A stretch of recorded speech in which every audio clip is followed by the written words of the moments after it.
Hey everyone, welcome back and happy Tuesday. All right, guys. Well, we're in New York, so obviously things look a little bit different right now, and my lighting is not fantastic, but thank you guys for bearing with me. We have a lot to talk about, and today I'm going to a TikTok event in 2 hours. So I'm getting some videos up before I go, and I'll also be posting TikToks and all of the other things. But in the meantime, if you guys haven't already, go ahead, pop off in the comment section. If you're not subscribed, get subscribed. Don't forget to hit that notification bell. And I said it in my other videos, and I'm sorry I'm still just raving about it. They wouldn't let me take photos in the SiriusXM studio, but the fact that I got to sit 3 feet away from Kim Kardashian, I feel like Merry Christmas to me. And then Jason was like, "Are you kidding me?" There was also Naomi Watts, Tiana Taylor, Niecy Nash, Sarah Paulson. He's like, "Can you just Kim?" And I was like, "No, everybody else is great too, but yeah, Kim." Sorry. I know people hate me for that, but let's go.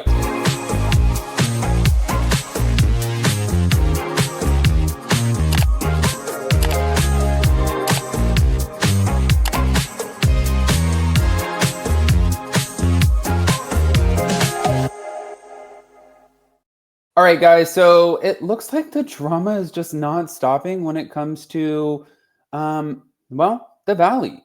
And I'm not shocked by this. I'm just kind of shocked that I feel like Luke is really finding his footing with this cast because I feel like the first season that he was on, he was a little bit more reserved and quiet. And I don't think that you can really be reserved and quiet when you're with Kristen Doty. And that's not shade to Kristen. I love Kristen, but I mean, you kind of got to get your footing. And now they have a baby, and I think probably becoming a parent changes things too. Also, he's becoming like a little reality TV vet at this point. He's not that much of a newbie. So he did reveal that he repeated a rumor about Michelle being involved with the billionaire for roughly $1,500 a night. Now, the rumor first came out through his castmate Danny Bucco telling Luke that, her then husband Jesse had made the accusation. But Luke said that he doesn't find the rumor believable. And he said that $1,500 a night seemed too low for a billionaire hookup.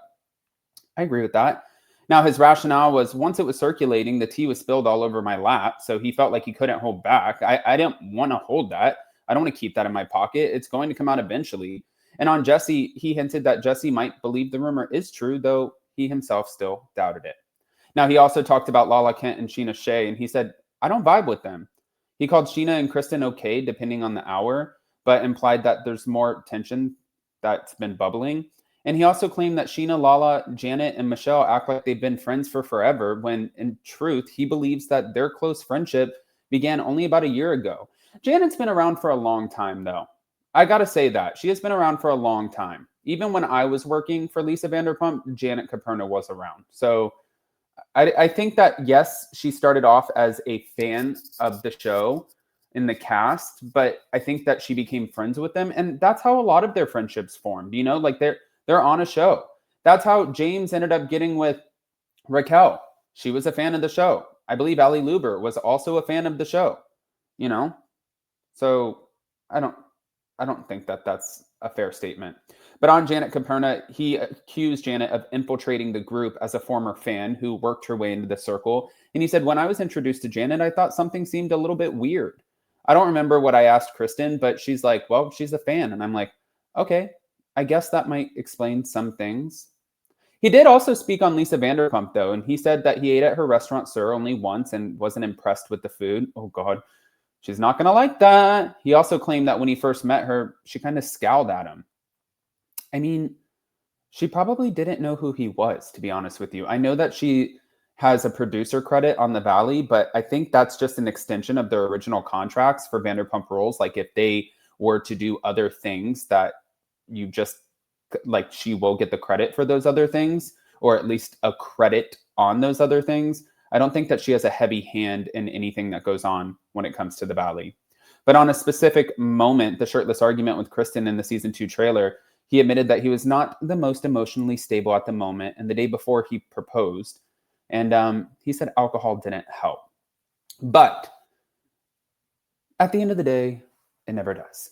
I think when it comes to Luke Broderick and Kristen Doty, I'm pretty sure that their dynamic has most likely heavily shifted in a positive way anyways by welcoming their beautiful little baby.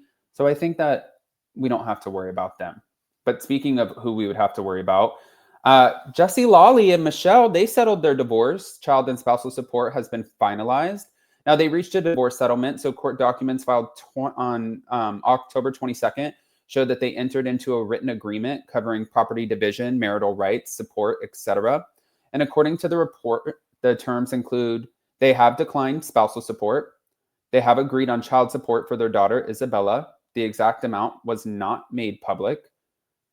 I'm wondering if that'll come out on the show. But they separated on October 16th of 2023. That's when Michelle filed for divorce in March of 2024, citing irreconcilable differences. And their marriage began back in 2018. They had a wedding in Napa Valley, and then their daughter was born in April of 2020. So they had a run. But also, when you see Jessie Lawley on the show, it seems like she has moved on, Michelle. And Jesse is just like, I'm not going to lie, he does come off like a narcissist on the show. Like, even when he calls her names and starts screaming at her and things have to be his way. And, like the way that he talks about the mother of his daughter, it gives me the ick. I don't like it because, again, as a product of divorce, I feel like your daughter will grow up. This will live on TV for forever. And one day she's going to see the names that you called her mom. She's going to see how you guys treated each other. She's going to form her own opinions when that time comes. And that's a scary thought. That's a scary thought because you don't know which way she's going to lean. But Jesse said, Michelle and I have taken the last step toward finalizing our divorce. We're moving forward with mutual respect for each other and focusing on making memories with Isabella. That's a great sign. And Michelle said, I'm grateful that we reached an agreement and we both can start a new chapter in our lives. And our number one priority has always been Isabella, and we'll continue to co-parent to be the best parents for her. Now, the deal will become official once the judge signs off, but they emphasize that co-parenting and minimizing the drama for their daughter is the number one priority. And that is exactly where they should be.